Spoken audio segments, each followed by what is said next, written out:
Hello there, Sarah from 17 once again. This is my Hitman. Just Hitman, because apparently that's cool now. I suppose you could say Hitman 2016, but it gets a little confusing. This is going to be all the feats on the first mission of episode 1, which is the training level. And the ones I just displayed then, in that quick little cavalcade, are the ones we're going to be getting in the run you're about to watch. And that's how this video is going to work, folks. I'm going to show you what you're about to unlock. If you follow what I do, then I'm going to do it. All of them will be contained in this video, and so will all of the assassination challenges in the next mission. But the Paris level is a little bit bigger, a little bit more in depth, so I'm going to split that one up just because of the length. However, we just did spare change, and now we're going to teleport through the wall, because that's just how this game rolls, and we can stuff this guy inside the locker should you choose to. You don't actually have to do that though. You can just nick his outfit and get on with it. Couple of things you need to know here, guys. If you try and do these objectives on the first time you go through this mission, you're going to have a bad time, because it will not record the challenges. Additionally, even the second time you go through the mission, a lot of the times I had experiences where I did challenges that I'd not done before, and then when I looked at my challenges, they'd not unlocked. And I do know that there is a bug associated with this game, because this game's a buggy fucking mess, but we're going to talk about that later. So, if you're having issues where the challenges don't save, just be aware that it's better to pick the level and replay it rather than do it through the story progression when you first get there. You can pick the level from story, that's perfectly fine, and then you can pick destination should you choose to, but there are just instances where the challenges don't save, and it's a little frustrating, but we're going to get past it. So right now, I'm going to be luring this guy, I call him Dick Van Dyke, over here using 2 coins. The first coin will get him into range of the second coin, and he's going to come and you can knock him over. You don't have to hide his body if you don't want to. This is not intended to be any kind of crazy style run, speed run, slash, you know, elite level play run. This is just helping you get challenges. So there's going to be instances like that where I do a loud takedown because he turned around, and nature of the beast, guys. I could have gone through and got super clean runs, but that's not really what I wanted to do, and that's completely ignoring the fact that this game has a tendency to kick you out, which once again we're going to discuss that in a later video when we've got a little bit more time. But we're going to come down into the engine room, and that guy doesn't want us to be trespassing.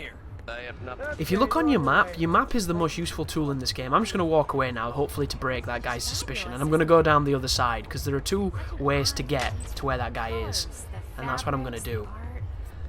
But the map is so powerful here. It's not as powerful as it was in the old games, for one reason. You cannot see the direction people are facing, and for some reason they've taken that out. It was always balanced in the previous Hitmans because you had to pause to go to the map, and on this game, to pause to get to the map, because the menus are so delayed, because everything takes so long to load, it's really not viable a lot of the time, so you're going to use the minimap a whole host of times. The good news is, it elucidates all kinds of different things for you. It shows you where there are egress points and entry points, and it also shows you who is a threat to your disguise slash who is a threat to you when you're sneaking around. And the great news is, do you see how there's that kind of dotted edge around the outline of the minimap? That's telling me I'm trespassing. If you do not have that, people will not see any suspicion in what you're doing. The only people that will are the ones that are white. The grey people, completely clueless. If you wear a disguise where everybody's grey, you are practically invincible. If anybody is white, it means that they can see through your disguise, so you have to be careful. They'll also have that circle above their head when you get close. So understanding when you're trespassing, when you're not trespassing, who can see through what you're doing and who can't, is the most important key aspect to playing this game. Because once you understand it, you will never waste time sneaking through areas you don't need to, and you will never be afraid of people you don't need to fear. Right now we're going to be doing the turn off the engine to get that guy to turn around. I've put my gun on here. I'm going to drop it just here because it's going to get a guy to find it, and we're going to complete another challenge. And then I'm going to push up here, and I'm going to be using a coin to get rid of... Oh no, I'm not going to be doing that. That's a different video. My bad. I'm just going to run up here because we don't need to, which is awesome. And then up here we're going to see this buddy. He is the target, Mr. Ritter. Mr. Norfolk. You can do all kinds of fun stuff with this guy. One compliment I would like to give the game is that it definitely does ramp itself up with each new scenario. This one is quite simple, the next one's a little bit more complex, and then you get to Paris and it is a living system, truly. So many moving pieces at the same time, it really is a masterpiece of a level. One criticism I do have of these 2 early missions is that for some reason you can't seem to log any kind of leaderboard score for them. I don't know if I'm doing it wrong or if I've... I was having problems with the server, which there's so many server problems with this game, it's not even funny. But I couldn't score on these levels, and it kind of takes away a lot of the incentive to play them if you're a player such as me, who likes to chase those leaderboards, even though the scoring in this game is fundamentally bullshit, and we're going to discuss that later. So there goes Calvin. We're going to dump him in the locker, get that classic Hitman. He doesn't actually pop up at the moment that we put him in a locker, I don't think, but we do get the challenge, folks. Sometimes the game is a little bit kooky, and then we're going to use this wooden helicopter to escape, and it's going to throw us back into the next mission and the next objective. So we're going to do not for human consumption in this next run. This involves poisoning him, and I'm almost certain we're going to drown him too, so there you go. We're also going to do the ironic feat. So at the beginning you have a choice of coins, lockpick, and that mine.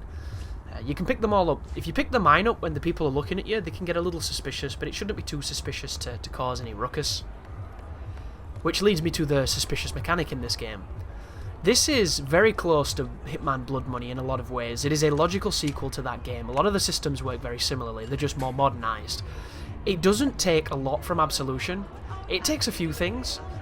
The instinct is back, just like it was in Absolution, but it's not going to help you shoot people in slow motion. And it's also not going to augment your disguises, because the disguises in this game actually work, which is the biggest improvement and one of my favourite aspects of it, even though I spend most of my time trying to do it without using disguises, because I think the disguises are way too powerful, considering this game has no difficulties.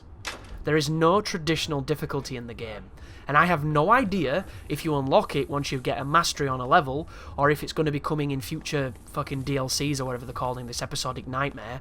I don't know. Or is this just the one balance of the game? Because it has to be said as I forget the poison. Hilarious. The difficulty is a little bit higher than it normally would, I feel, when it comes to awareness and being able to be spotted from a distance and things like that. But if you ever played Hitman on Professional, or even on Expert, or anything like that, especially coming off of Absolution, where you consider that Absolution was probably one of the harder Hitman games, because it worked, so the difficulty was the game itself, rather than in the older games where the major difficulty in those motherfuckers were the fact that the game didn't work right, and you had to jump through all kinds of hoops and learn all kinds of systems just to make the thing functional. And if you could do that, you could have a lot of fun and you could have a lot of success, but a new player playing like Hitman 2 or Hitman 1, good luck, because those games are absolute brutal. You know, following a postman to knock him out in Hitman 2, one of the hardest things in a Hitman game when you don't know how to play them right. Whereas in a game such as this, the difficulty is never going to be how to play it per se, because the game works really well. The biggest difficulty here is how to stay on the fucking server, and understanding pathing, understanding where you can isolate your targets, and all that kind of stuff. So fundamentally, it's going to be easier. So for this game not to have any difficulty settings blows my mind, it really does. I can't comprehend it at all. I don't know, guys. Can you explain it? I can't explain it. I've already tweeted at IO once, and the motherfuckers ignored me, because they've probably got like 1 million people complaining at them, thanks to the issues this game was having. But I find this to be one of the most confusing games I've played all year. Not this way, though. Turn around. So that cannot be accessed by being as the captain. You'll notice I went into the room where I killed him last time. That's not where you need to go. You need to come to the toilet. For some reason, I had it in my mind that he had a toilet in his bedroom. And I would like a toilet in my bedroom, as long as it was, you know, en suite. I wouldn't want it in the bedroom. That's pretty grim. I love sleeping in feces, but you get what I mean. Anyhow, he comes in this room, and we're going to drown him in the toilet, which is a pretty nasty way to go. And it's very loud too, which is another one of those really strange aspects of the game.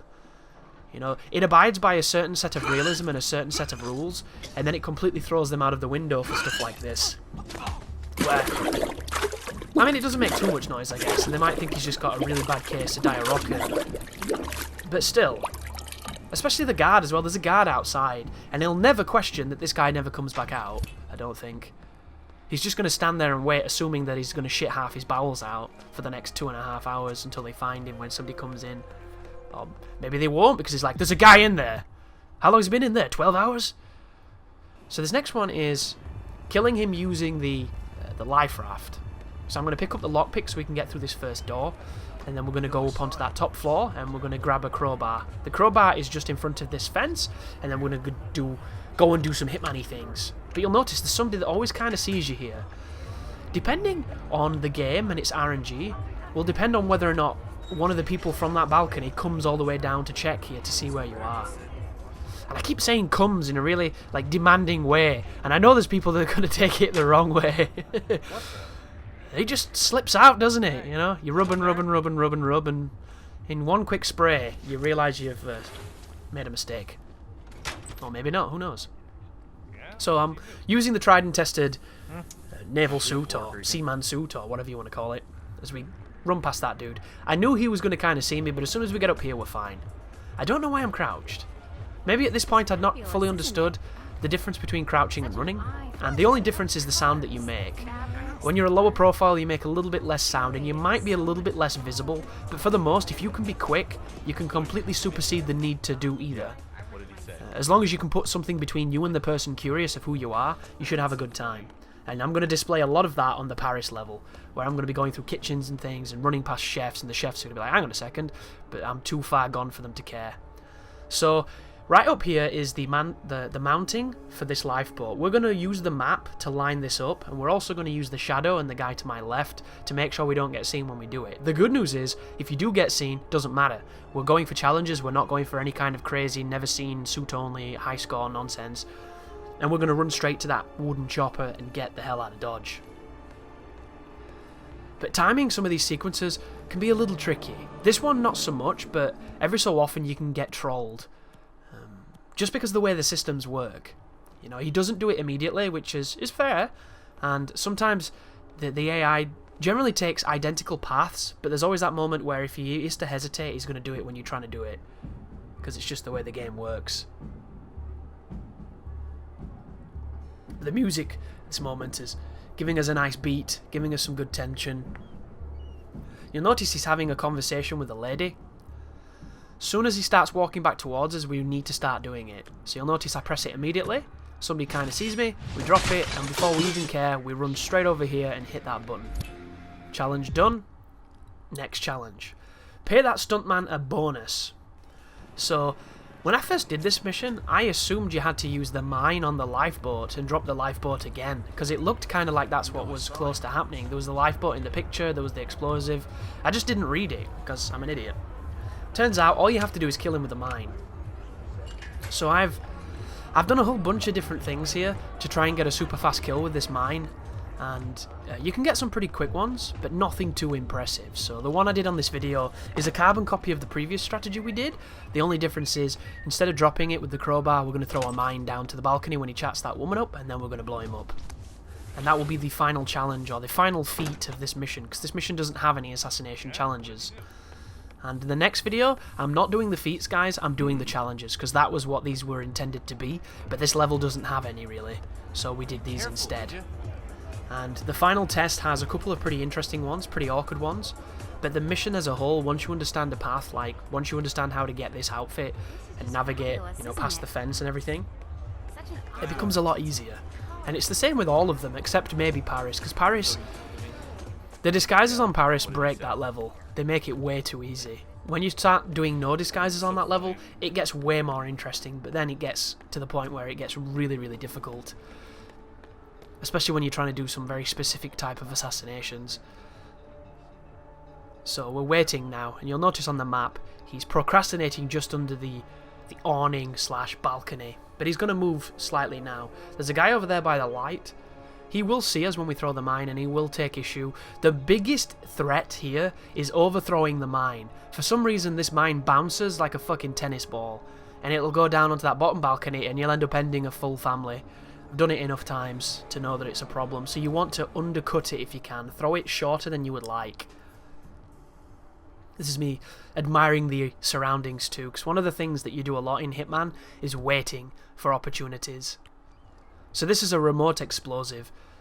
On the Paris level, you can get a proximity explosive, which is super useful, because you can stick it on some stairs, and you can kill Victor before he's even done anything. But there you go, guys. That is the final feat, and that is the end of the video. Thank you very much for watching, and you take care now.